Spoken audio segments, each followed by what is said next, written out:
Shyam Shankar happens to be the #2 guy over at Palantir. He follows very closely Dr. Alex Karp. If we can't rely on Dr. Alex Karp to be anything but Karp, maybe we can rely on Shyam Shankar to put a little pep in our step and talk a little bit about Palantir and do a little bit of marketing. Yesterday he was on CNBC. It's a quick 3-minute video. I want to break it down today and give you some of my comments because there's a lot of hidden meaning in what he was talking about. But the topic that he was talking about happened to be healthcare. We're going to go over it in a minute, but the reason I'm making this video is after yesterday's interview on CNBC, he then goes on Twitter and posts a 10-tweet chain talking about healthcare as well. So there's obviously something behind this healthcare because he's just putting it up out of nowhere. I'm happy that he's doing that. I'm happy that he's bringing some visibility. I'm happy that he's rallying the troops, and I'm not the only one. I was commenting on Twitter, thank you so much, please, we need more of this. And a lot of other people are doing very similar comments. So if we can't count on Karp, and that's okay, because Karp is always going to be Karp, hopefully the #2 guy is going to do what he has to do as the chief operating officer. Check out the tweet and then let's go look into the video. I promise you this is going to be a really cool episode, but if you like my new studio, please do me a favor, like, share, and subscribe. It's not easy making these videos. It's not easy carrying Palantir on your back. And I sure could use your support because every member of the Palantir army counts, including you. This is Shyam Shankar. I don't know if you guys know who he is, but you should definitely follow him. And it's a shame he only has 4,800 followers. I have more than him, and he's the CEO of Palantir. So this is his thread right here. Between 2020 and the first half of 2022, our healthcare business has grown 267%. Our impact scales far beyond COVID-19 responses. Palantir Tech is the most comprehensive health tech startup you've never heard of. It's interesting that he just said that. The most comprehensive tech startup for health that you never heard of. So there's a lot of tech startups for health, but he says we're the most comprehensive and nobody knows what we do. And Alex Karp, you could notice when he's speaking, he's like, guys, we're responsible for the COVID relief, for the PPP relief, for the vaccine relief, not only in the United States, but also in the UK, which we'll get into in just a moment. Our health and life science customers are on the front lines of the toughest public health challenges. We work with leading institutions to solve their hardest problems, from drug discovery to care delivery at speed. Why at speed? Because you get near instant data, near instant information in real time, and you can adapt as needed to make you as least inefficient as possible, therefore making you as efficient as possible. Thank you, Palantir, for the win. Again, at the NIH, our software accelerates critical research. The COVID Cohort Collective used Foundry to analyze an unprecedented collection of EHRs available for COVID-19 research to better understand long COVID. Analysis that took months can now be done in hours. Guys, from months to just hours. Just for you guys to understand, in 1 month, that's 30 days, 24 hours. That comes out to 720 hours per month, 720 hours, several months at a minimum, and this was reduced to just hours. What's the efficiency there? Like 99%? It's remarkable what Palantir does. They get absolutely no credit for the amazing, amazing technology that they have that's literally changing our world and keeping us safe, not only through the military, but also non-military government offices. And not only domestically, but also abroad, which we'll get to in just a moment. This work extends beyond pandemic response. Today, we're helping the US government respond to monkeypox, creating a single view for decision-making and efficient vaccine allocation at scale. Our software facilitates unprecedented collaboration across pharma. Commercial pioneers use Palantir Foundry to harness the power of real-world evidence and accelerate findings, enabling research to go from zero to launch in a matter of hours. Hours.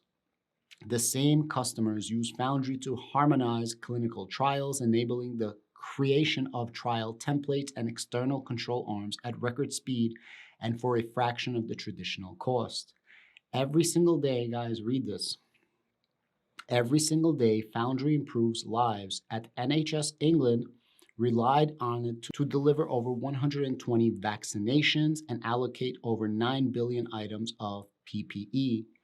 Notice he keeps saying NHS England, and then I want you to listen to the interview that he did with CNBC yesterday. I'm going to play it right after these tweets. The reason I keep talking about NHS England is because of that massive minimum 360 million pound contract over the next 5 years, but it's more like a £1 billion plus, not just a £1 billion, but £1 billion plus over the course of 10 years.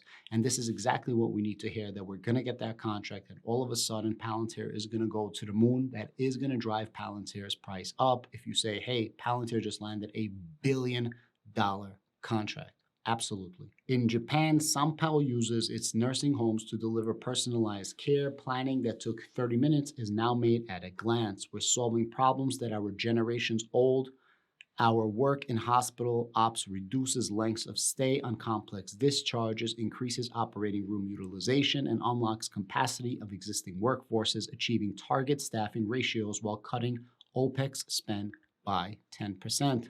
It's very important that they're saying this, because if you just put in NHS England, the federated data system that is being bid on right now, that we assume Palantir is going to get, and you take what he just said, our work in hospital reduces lengths of stay on complex discharges and increases operating room utilization and unlocks capacity of existing workforce, is exactly what NHS England is looking for. They stated this in many different articles, and that's why I think Palantir is going to get this contract, and I will crush Chris Patel in my bet with him for $2,000 of Palantir versus Snow that Sasha did not want to take, because he knows Tesla is not going to outperform Palantir in the next year, 2 years, and 3 years. At every stage of the healthcare value chain, our customers are using our software to drive transformation and acceleration outcomes for the people, communities, and societies they serve. We are incredibly proud to serve as trusted partners to their mission-critical work.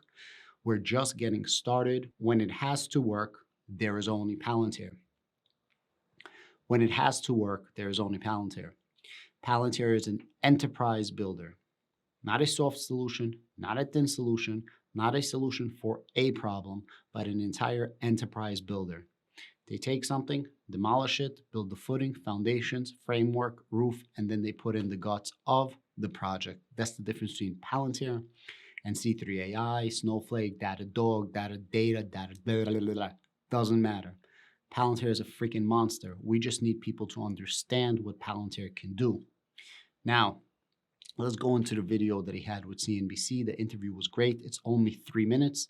I think I'm going to play it and then give you some commentary. Let's do it. For you, in terms of managing some of the government's work on vaccines and medications, and now monkeypox, tell us about it. Well, thanks for having me back, Sarah. Absolutely. One of the things that makes our presence in healthcare unique is that we span the entire value chain. So, of course, working with government agencies to help them distribute vaccines efficiently, plugging into the pharma companies and the biomanufacturing processes that create them, driving the hospital operations that is getting those needles into your arms and driving the healthcare outcomes, clearing the backlog in the wake of COVID. Why should investors care about this? I talked to our team actually reached out to a number of analysts ahead of today, wondering about the healthcare business, and they said it's still such a tiny slice. Clearly, there's growth there. How big of a part of the business do you intend it to be? I think healthcare is absolutely massive. The number of opportunities that we're seeing to help the U.S. clear the patient backlog with hospital operations, to deal with nursing shortages. COVID really put healthcare on its knees here. It showed the weaknesses in the system. It spurred innovation. It's created funding to go after and fix these problems. That's as true in the U.S. as it is in the U.K. and Canada and continental Europe and Japan. And so we see a lot of opportunity all the way from the preclinical, clinical R&D side through clinical trials, all the way to the payer and provider side. Research and development, clinical trials, providers, implementation, decongestion. Point A, B, C, D, all the way to Z. That's the difference between Palantir and their competitors. Now, healthcare is something that Palantir was not 100% driving to. Healthcare is something that Palantir maybe 100% didn't focus on, and maybe it went under the radar. But that is an absolutely massively huge market for Palantir and increases their TAM. Not really increases their TAM, but maybe a TAM that most of us didn't realize was there. He's trying to say that this is a massive industry and we're just coming into it right now. They definitely made a name for themselves and they're definitely increasing their footprint because only they could do what they do. Let's listen to the second half of this video where he's going to be talking about the UK NHA. Broadly, what is happening beyond healthcare, Sean, with the government business? You were expecting all these deals to close and have pushed that out. We're really excited about the government business. It has grown at a 35% compounded rate, the U.S. government business in particular, over the last decade. The nature of these contracts, when you're going after $100 million, billion-dollar contracts, they are lumpy. Some years you see 0% growth, some years you see 50% plus growth. But what's important for us is really the long-term trend, the investments that we're making to be the operating system for public health care, for defense and national security. Look what he's saying. Times are bumpy. Sometimes it's up, sometimes it's down. I touched upon this on the last video, and this is also why a lot of YouTubers and social media guys are getting angry. Their expectations for Palantir was Palantir is going to grow 40, 50, 60% per year, and that they're sandbagging at that 30% projection. Palantir was never sandbagging at 30% because 30% was lower than the revenue that was coming in, the growth that was coming in. But the way they see it is, for the last 10 years, they averaged 35%. So they projected 30% over the next 5 years. And over the next 10 years, they're probably also going to be at around that 30, 35% mark. Hopefully, maybe more. People overestimated and they listened not to the data, but they listened to their inner greed. What he's saying is this is a very long-term play. We're planting seeds right now. We're getting the contracts. We're getting into new industries and we're going to expand, expand, expand. This is the long-term game. Just listen to what he's saying. Read between the lines. Let's move on. For civil administration. How do you think about the resilience of those businesses and what you offer in a recessionary environment? I think they become even more important. If you look at in the wake of COVID, all of those people were wondering, will these be enduring investments? And you see crisis after crisis that those capabilities have met their moment. The monkeypox vaccine is being allocated on the same infrastructure that the COVID vaccine was being allocated on. The legitimation crisis that Western institutions face right now in the wake of the recession and the need to take care of people has only become more important. You see that not only in the U.S., but again, in Western Europe as well. Do you think there's a disconnect between the stock market and what you're seeing fundamentally? Do you think Wall Street understands your story? I'm sure it's been frustrating to watch the reaction to earnings. Excellent question. Let's listen to the answer. And just what we've seen all year. The stock's down almost 50%. When we look at the business, the thing that we were most excited about is what is going on in the U.S. So if you look at the U.S. commercial business, the customer count growth there has grown from 34 customers a year ago to 119 customers in the last quarter. Obviously, that's starting on a small base, but that's incredible growth, and it shows you how much runway we had ahead of us. The revenue there grew 120% year over year, and as I mentioned earlier, the U.S. government business has a long track record of growing at 35%. And so together, we see a lot of growth ahead of us here, and I think investors are starting to pay attention to that story. The government business has a long-term rate of growth of 35%, just the government business. And we know that commercial business is going to be outpacing government business in the future. At least that's what the projections are showing us, especially once we're going to get our sales force out there and once we're going to land more contracts and expand. So theoretically, in the next 10 years, it's possible that we will outpace 30%. It's very possible that we will have outpacing 35%. It's very possible that we will get closer to the 40%, especially once the stickiness of Palantir actually comes into play. Remember, Palantir's new contracts are always very, very small. Palantir relies on the expansion of contracts based on the expansion of contracts of the smaller contracts, of the smaller clients that eventually become behemoths and keep using Palantir over and over and over again. Guys, thank you so much. I hope you enjoyed this little recap. Guys, Palantir for the long run, I'm not selling anything. I'm giving them about another year and a half. And I think in a year and a half, my thesis will be proven correct and snow will fall. Thank you and have a great day. Berg is out.